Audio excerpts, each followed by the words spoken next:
नमस्ते, मैं श्रीमती सुशीला पाल आप सबका स्वागत करती हूँ।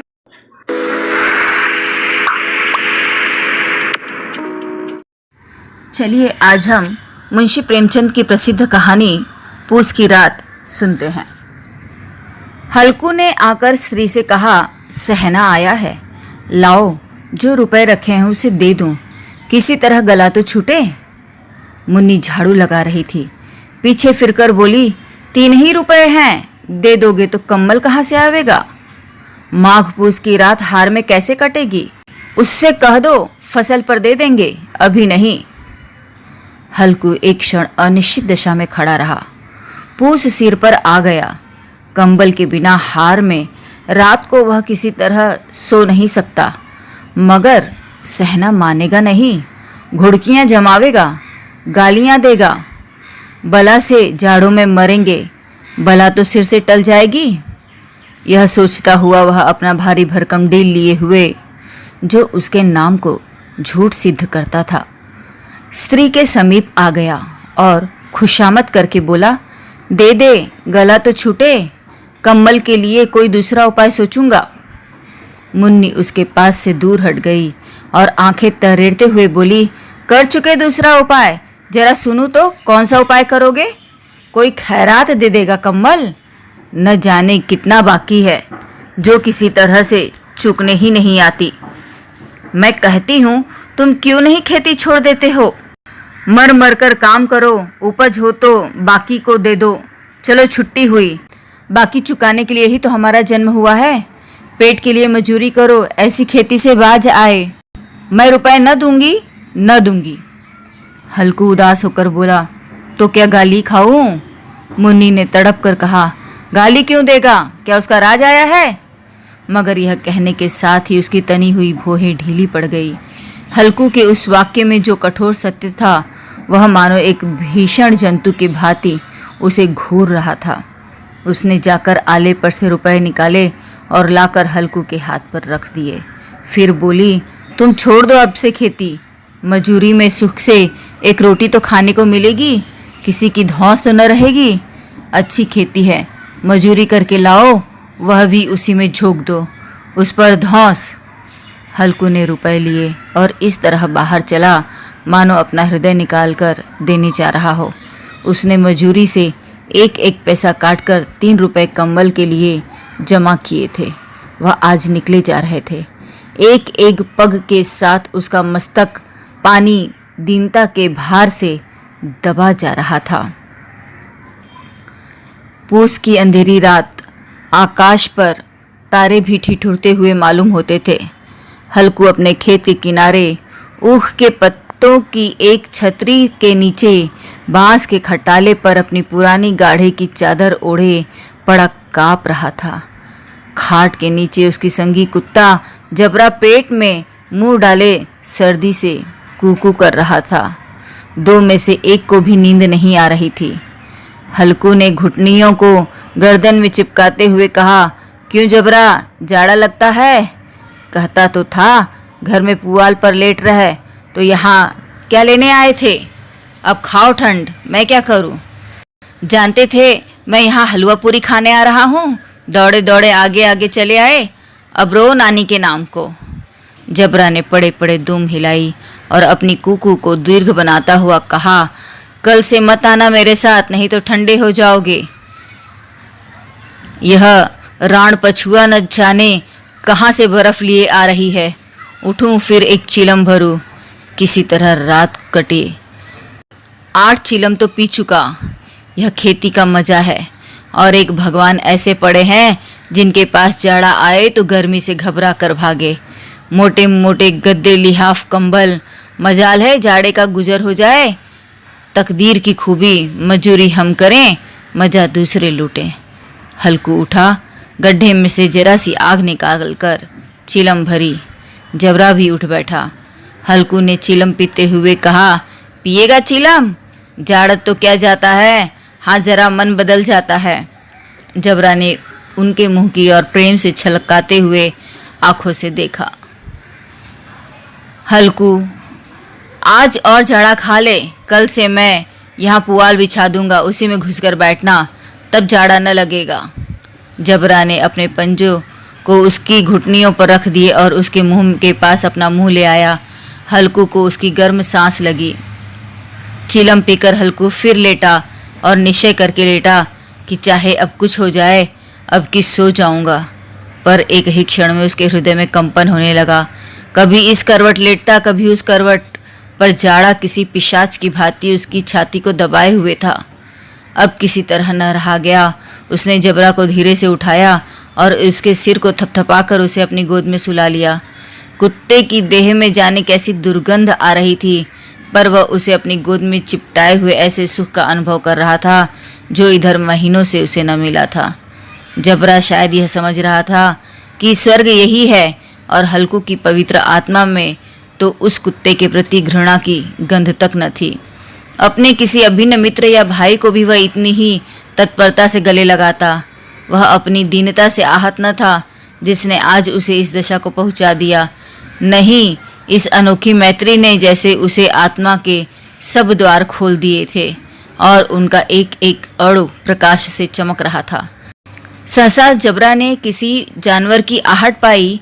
एक विशेष आत्मीयता ने उसमें एक नई स्फूर्ति पैदा कर रही थी जो हवा की ठंडी झोंकों को तुच्छ समझती थी। वह झपट कर उठा और छपरी से बाहर आकर भूंकने लगा। हल्कू ने उसे कई बार चुमका कर बुलाया, पर वह उसके पास न आया। हार में चारों तरफ दौड़ दौड़ कर भूखता रहा। एक क्षण के लिए भी आ जाता तो तुरंत फिर ही दौड़ता। कर्तव्य उसके हृदय में अरमान की भांति ही उछल रहा था। 1 घंटा और गुजर गया। रात ने शीत को हवा से धधकाना शुरू किया। हल्कू उठ बैठा और दोनों घुटनों को छाती से मिलाकर सिर को उसमें छिपा लिया। फिर भी ठंड कम न हुई। ऐसा जान पड़ता था सारा रक्त जम गया है। धमनियों में रक्त की जगह हिम बह रही है। उसने झुककर आकाश की ओर देखा। अभी कितनी रात बाकी है। सप्तर्षि अभी आकाश के आधे भी नहीं चढ़े। ऊपर आ जाएंगे तब कहीं सवेरा होगा। अभी पहाड़ से ऊपर रात है। हल्कू के खेत से कोई एक गोली के टप्पे पर आमों का एक बाग था। पतझड़ शुरू हो गई थी। बाग में पत्तियों का ढेर लगा हुआ था। हल्कू ने सोचा चलकर पत्तियां बटोरूं और उन्हें जलाकर खूब तापूं। रात को कोई मुझे पत्तियां बटोरते देखा तो समझेगा कोई भूत है। कौन जाने कोई जानवर ही छिपा बैठा हो, मगर अब तो नहीं बैठा रहा जाता। उसने पास के अरहर के खेत में जाकर कई पौधे उखाड़ लिए और उनका एक झाड़ू बनाकर हाथ में सुलगता हुआ उपला लिए बगीचे की तरफ चला। जबरा ने उसे जाते देखा तो पास आया और दुम हिलाने लगा। हल्कू ने कहा, अब तो नहीं रहा जाता जबरू, चलो बगीचे में पत्तियां बटोर कर लाएं। टोटे हो जाएंगे तो फिर आकर सोएंगे। अभी तो बहुत रात है। जबरू ने कूं कूं करके सहमति प्रकट की और आगे बगीचे की ओर चला। बगीचे में खूब अंधेरा छाया हुआ था और अंधकार में निर्दय पवन पत्तियों को कुचलता हुआ चला जाता था। वृक्षों से ओस की बूंदें टप टप नीचे टपक रही थीं। एकाएक झोंका मेहंदी के फूलों की खुशबू लिए हुए आया। हल्कू ने कहा, कैसी अच्छी महक आई जबरू, तुम्हारी नाक में भी तो सुगंध आ रही है। जबरा ने कहीं जमीन पर एक हड्डी मिल पड़ी थी, उसे चिंचोड़ रहा था। हल्कू ने आग जमीन पर रख दी और पत्तियां बटोरने लगा। जरा देर में पत्तियों का ढेर लग गया था। हाथ ठिठुरे जाते थे, नंगे पांव गले जाते थे और वह पत्तियों का पहाड़ खड़ा कर रहा था। इसी अलाव में वह ठंड को जलाकर भस्म कर देगा। थोड़ी देर में अलाव जल उठा। उसकी लौ ऊपर वाले वृक्ष की पत्तियों को छू छू कर भागने लगी। उस अस्थिर प्रकाश में बगीचे की विशाल वृक्ष ऐसे मालूम होते थे मानो उस अथाह अंधकार को अपने सिरों पर संभाले हुए है वो। अंधकार के उस अनंत सागर में यह प्रकाश एक नौका के समान हिलता मचलता हुआ जान पड़ता था। हल्कू अलाव के सामने बैठा आग ताप रहा था। एक क्षण में उसने दोहर उतार कर बगल में दबा ली, दोनों पांव फैला लिए मानो ठंड को ललकार रहा हो। तेरे जी में आए सो कर। ठंड की असीम शक्ति पर विजय पाकर वह विजय गर्व को हृदय में छिपा न सकता था। उसने जबरा से कहा, क्यों जब्बर, अब ठंड नहीं लग रही है? जब्बर ने कूकू करके कहा, मानो अब क्या ठंड लगती ही रहेगी। पहले से यह उपाय न सूझी, नहीं तो इतनी ठंड क्यों खाते। जब्बर ने पूंछ हिलाई। अच्छा आओ इस अलाव को कूदकर पार करें, देखे कौन निकल जाता है। अगर जल गए बच्चा तो मैं दवाई न करूँगा। जब्बर ने उस अग्नि राशि की ओर कातर नेत्रों से देखा। मुन्नी से कल न कह देना, नहीं लड़ाई करेगी। यह कहता हुआ वह उछला उस अलाव के ऊपर से साफ कर निकल गया। पैरों में जरा लपट लग गई पर वह कोई बात न थी। जबरा आग के गिर्द घूमकर उसके पास आ खड़ा हुआ। हल्कू ने कहा चलो चलें, इसकी सही नहीं, ऊपर से कूद कर आओ। वह फिर कूदा और अलाव के इस पार आ गया। पत्तियां जल चुकी थी, बगीचे में फिर अंधेरा छा गया। राख के नीचे कुछ कुछ आग बाकी थी जो हवा का झोंका आ जाने पर जरा जाग उठती थी, पर एक क्षण में फिर आंखें बंद कर लेती थी। हल्कू ने फिर चादर ओढ़ ली और गर्म राख के पास बैठा हुआ एक गीत गुनगुनाने लगा। उसके बदन में गर्मी आ गई थी, पर ज्यों-ज्यों शीत बढ़ती जाती थी उसे आलस से दबाए लेता था। जबरा जोर से भूख कर खेत की ओर भागा। हल्कू को ऐसा मालूम हुआ जैसे कि जानवरों का झुंड खेत में आया है, शायद नीलगायों का झुंड। उनके कूदने दौड़ने की आवाज़ें साफ कान में आ रही थी। फिर ऐसा मालूम हुआ कि खेत में चर रही हैं। उनके चबाने की आवाज़ चर चर कर सुनाई देने लगी। उसने दिल में कहा, नहीं, जबरा के होते कोई जानवर खेत में नहीं आ सकता, नोच ही डाले, मुझे भ्रम हो रहा है। कहा, अब तो कुछ नहीं सुनाई देता, मुझे भी कैसा धोखा हुआ। उसने जोर से आवाज़ लगाई, जबरा जबरा। जबरा भूखता रहा, उसके पास ना आया। फिर खेत के चले जाने की आहट मिली। अब वह अपने को धोखा न दे सका। उसे अपनी जगह से हिलना जहर लग रहा था। कैसा ददाया हुआ बैठा था। इस जाड़े पाले में खेत में जाना, जानवरों के पीछे दौड़ना असह्य जान पड़ता था। वह अपनी जगह से न हिला। उसने फिर से आवाज़ लगाई, हिलो हिलो हिलो। जबरा फिर भूख उठा। जानवर खेत में चर रहे थे। फसल तैयार है, कैसी अच्छी फसल है, पर ये दुष्ट जानवर उसका सर्वनाश किए डालते हैं। हल्कू पक्का इरादा करके उठा और 2-3 कदम चला, पर एकाएक हवा का ऐसा ठंडा चुभने वाला बिच्छू के डंक सा झोंका लगा कि वह फिर बुझते हुए अलाव के पास आ बैठा और राख को कुरेद कर अपनी ठंडी देह को गरमाने लगा। जबरा अपना गला फाड़ डालता था। नील गायें खेत का सफाया किए डालती थी और हल्कू गर्म राख के पास शांत बैठा हुआ था। अकर्मण्यता ने रस्सियों की भांति उसे चारों तरफ से जकड़ रखा था। उसी राख के पास गर्म जमीन पर वही चादर ओढ़कर वह सो गया। सवेरे जब नींद खुली तब चारों तरफ धूप फैली हुई थी और मुन्नी कह रही थी, क्या आज सोते ही रहोगे? तुम यहाँ आकर रम गए और उधर सारा खेत चौपट हो गया।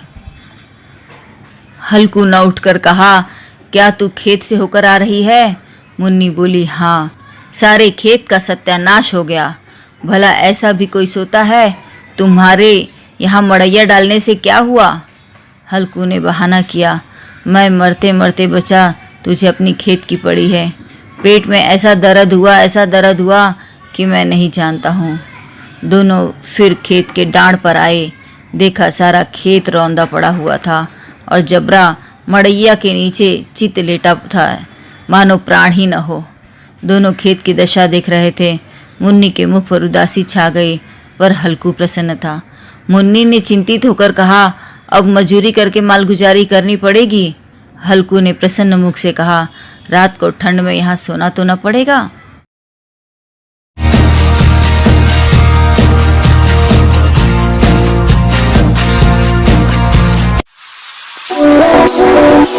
Oh,